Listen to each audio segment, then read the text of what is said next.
સુરત શહેરમાં પાલતુ શ્વાનનો આતંક જોવા મળી રહ્યો છે। શ્વાનનો આતંક સુરતમાં દિવસે ને દિવસે વધી રહ્યો છે, જેના કારણે લોકોમાં ભયનો માહોલ વ્યાપેલો જોવા મળ્યો।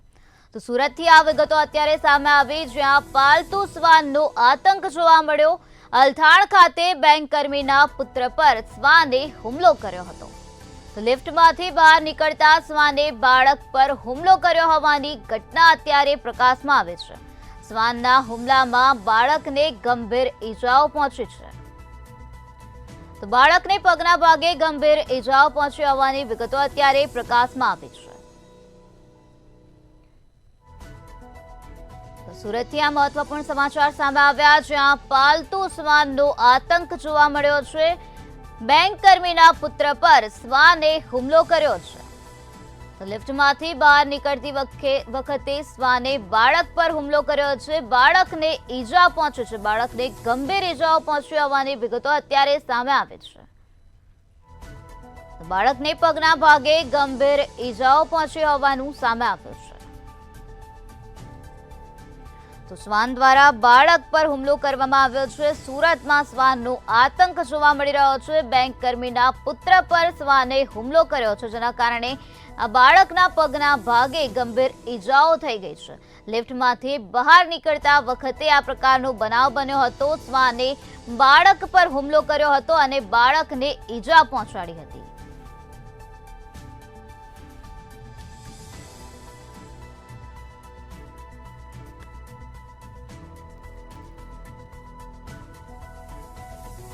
वेसू में रहती हूँ।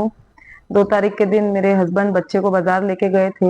जैसे ही लिफ्ट में वो वापस आ रहे थे, पड़ोसी के कुत्ते ने एकदम से बहुत भयंकर मेरे बच्चे पे अटैक करा, जिससे कि उसको काफी नाखून और दांत वगैरह लगे हैं पैर में।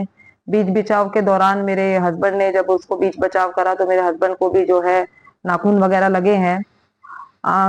स्थिति ऐसी बन गई थी कि बच्चे को एकदम से हॉस्पिटल ले जाने की जरूरत थी। मैं जब पड़ोसियों के घर गई कि आपने अपना डॉग जो है खुला छोड़ा हुआ है, बजाय इसके कि वो लोग माफी मांगे, बोलने लग गए कि आपका बेटा जो है घर के अंदर घुसा था, इसलिए जो है उसने डॉग के साथ में छेड़खानी की, इसलिए जो है हमारे जो कुत्ते ने है उसको बाइट किया है। और जो उनके घर में मौजूद थे आदमी, उन्होंने काफी बदतमीजी की, हाथ उठाने की कोशिश की, बहुत छीना झपटी हुई।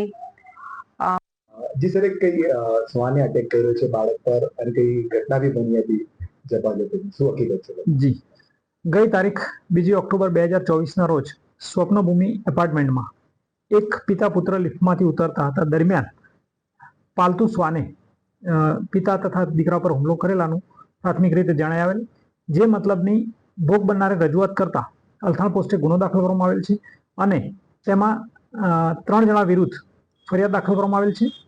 પોલીસ કાયદેસરની તપાસ કરી રહેલ છે અને ચાલુ તપાસ છે। તપાસ દરમિયાન એવું પણ ધ્યાને આવેલું છે કે પાલતુ કૂતરા દ્વારા ભોગ બનનારને રિયલમાં બાઇટ કરવામાં આવેલા છે, જે બાબતે આ પ્રકારની ફરીથી હરકત ન થાય તે માટે ભોગ બનનારે ગુનો દાખલ કરાવેલ છે અને કાયદેસરની તપાસ અલથાણ પોલીસ કરી રહેલ છે।